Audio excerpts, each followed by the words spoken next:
Hi, welcome to Fanny Craddock's lockdown kitchen in Spain. Today we're going to be making Fanny's buns.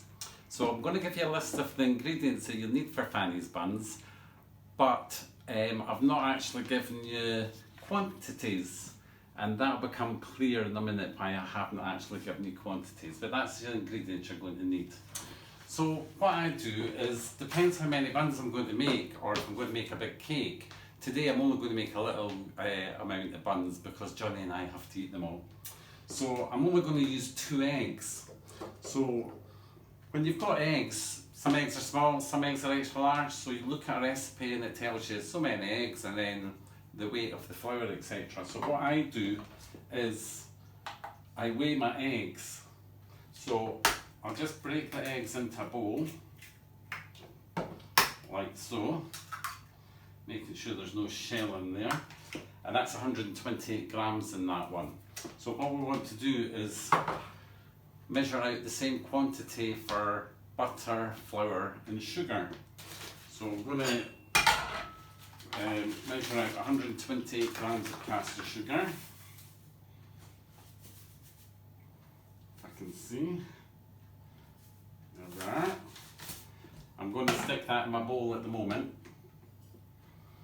And then I'm going to weigh out 128 grams of butter.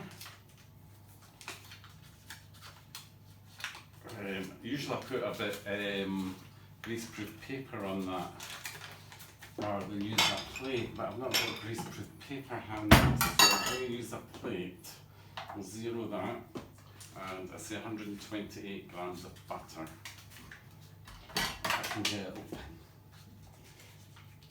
Oh, butter fingers. So let's try that, see how much is there. It's not enough.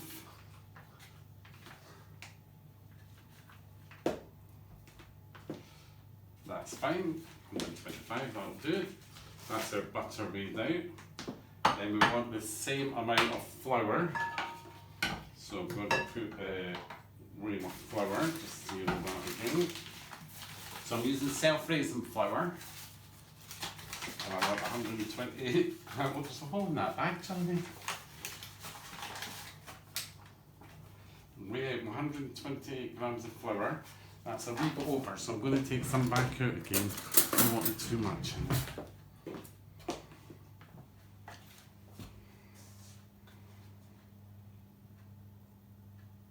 That's fine. That's perfect now.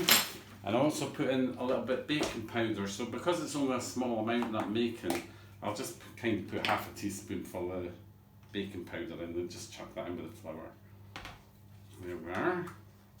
So the first thing we've got to do, I mean often I use the electric mixer for doing this, but I'm not going to bother today because if I use the electric mixer, you'll not hear what I'm saying.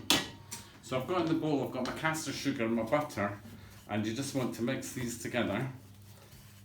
And just move it around, make sure you get all mixed in until it comes to a nice sort of mixture, really. Consistency. Nice consistency. I got the word right today. Usually I say constituency, but it's a nice, so you get a nice consistency. There we are. Now, my friend Jerry, he absolutely loves Fanny's buns. Jerry loves Fanny's buns, but because of lockdown, he's not been able to get his hands on Fanny's buns for a few weeks. So I thought, well, if I do the recipe, and he'll be able to have a look and make some of his buns himself. Now I was going to make my famous donuts today, but I've not got the ingredients for my donuts. But if you want to try making my donuts, all I can say is I hope your donuts turn out like Fanny's. So there you can see now that that's nicely creamed up. Got the butter and sugar in there. That's perfect. Use a knife. Eh? Use a knife to take it off the back of the spoon. Yeah, you can always use a knife to take it off the back of the spoon. But I didn't really need to do that just now. Johnny likes to interfere a bit. So I'm just going to get my eggs and give them a wee bit of a whisk. And then just pour the eggs in here. I'll just put half it in at the moment. I want to mix that up with your cream, butter and sugar. I'm getting out of breath. Just with your mixture.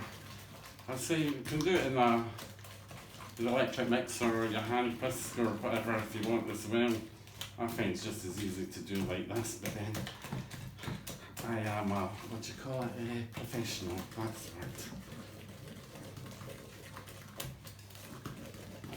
right. Putting the rest of my eggs there. Get it off your spoon. Get it hot. Get it off your spoon. Crack it. Mixing it in. I'll do it in good time, Johnny. All in good time, Johnny. So there we are, so mixing that up until it goes quite smooth.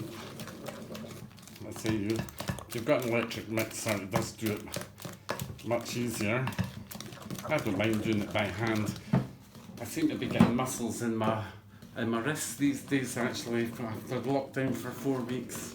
It must be all the baking that I'm doing. So I'm going to take the batter off the back of the spoon like this and get that into the mixture. And you can see it's becoming a nice smooth mixture now. If you see Johnny's face, looks like he's scrambled eggs. Then they go too close because they'll see it. So that's more or less. I mean, normally I would spend more time on it, but I'm conscious that Johnny gets a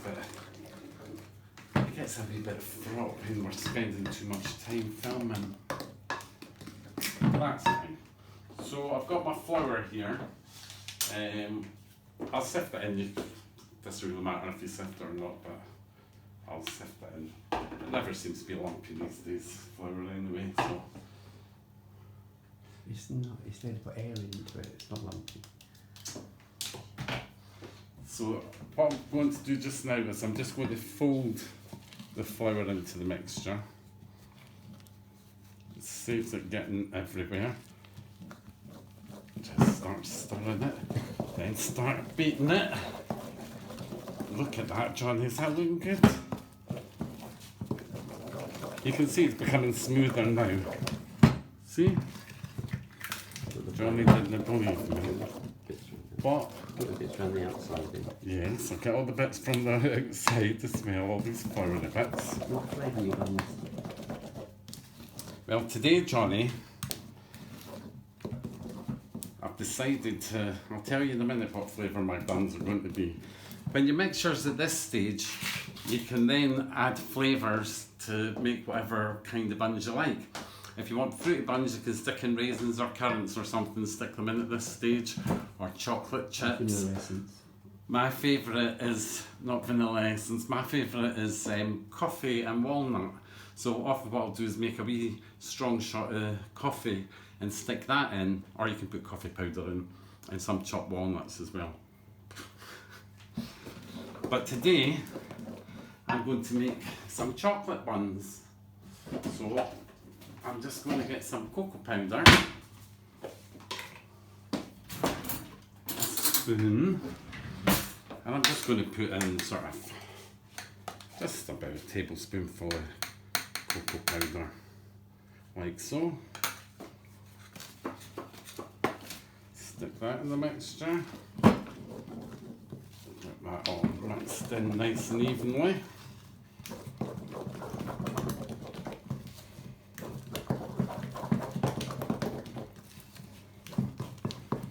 So as you can see, that's all looking quite even.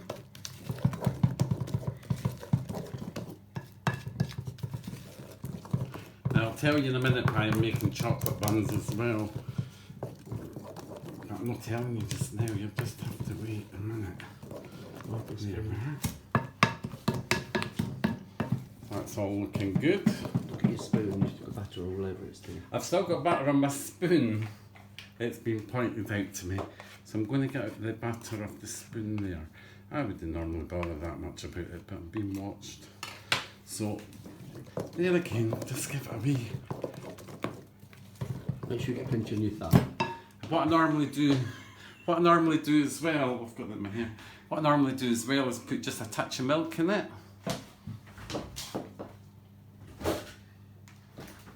So it's only like a teaspoonful.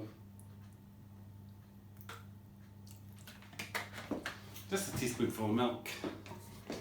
Mix that round as well. Make sure you get it on your thumb though. Did everybody get an Easter egg at Easter? Did you? Well, I mean, when you're spending lockdown with somebody, I thought it'd be nice to do something special. So it's Easter, so I got Johnny a chocolate chicken in a chocolate basket with some chocolate eggs round it. And what did he get me? Fanny all. I mean, it's so difficult, Johnny, isn't it? I mean, you live with a chocoholic and it's Easter. What will I get them? Nothing. It's alright, I'll pay for it. You got scrambled egg for breakfast. Although he did give me a nice present this morning, didn't you, Johnny? Do you want to tell them about it? No, I think Johnny's been saving up for a bit. He surprised me this morning and gave me a pearl necklace. Oh, it must have come off in the shower. Obviously been saving up for a while. Try and hold the camera still, Johnny. Right, so look. That's all lovely. You can make this into a big cake if you want. It doesn't have to be, I'm just making buns. But if you want to make a big cake, and usually I'd use 3 or 4 eggs for a bigger cake. See, I'm only doing the 2 eggs just now. So I'll do these here, Johnny. Johnny says no. So I've just got my wee cases here and I put them in a muffin tray just to keep them together. And it doesn't really matter how much mixture you put in. Obviously if... Back of your finger, small finger. I know, but it's not very nice No, showing people everybody you're does it. using your fingers. It's clean. I'll use a spoon. Then you get more used to it. So obviously the more you put in your buns, the bigger they'll be. So if you want wee buns, you just put a wee drop in. And if you want big buns, put a big drop in. Or you can do a mixture, just to get a bit varied. A little bit of variety in life. And I think I'm going to have too much mixture for the number of buns that I'm doing. I actually didn't think it would make as many as this. Wouldn't overfill them or they go everywhere. But it's good having them in the muffin tin. It just keeps the sides together. Saves them going too flat out. I'm going to put these in the oven. I'm going to put these in the oven at 180 degrees for about 20 minutes. I'll check them after 15 minutes and just keep an eye on them and see how they're going. It's probably easier to tell with the plain buns. You can see if they're burning. It's not as easy to see the chocolate buns if they're burning or not. I don't know if I've put paper cases back. Just do that. I'm not going to bother with the rest of the mixture. Johnny can lick the bowl afterwards. So these, say I've got my oven on at 180 and you can pop these in the oven. Check on them after 15 minutes, but they should take about 20 minutes. So join me next time for Fanny's Craddock's. Join me next time for Fanny Craddock's Lockdown Kitchen in Spain.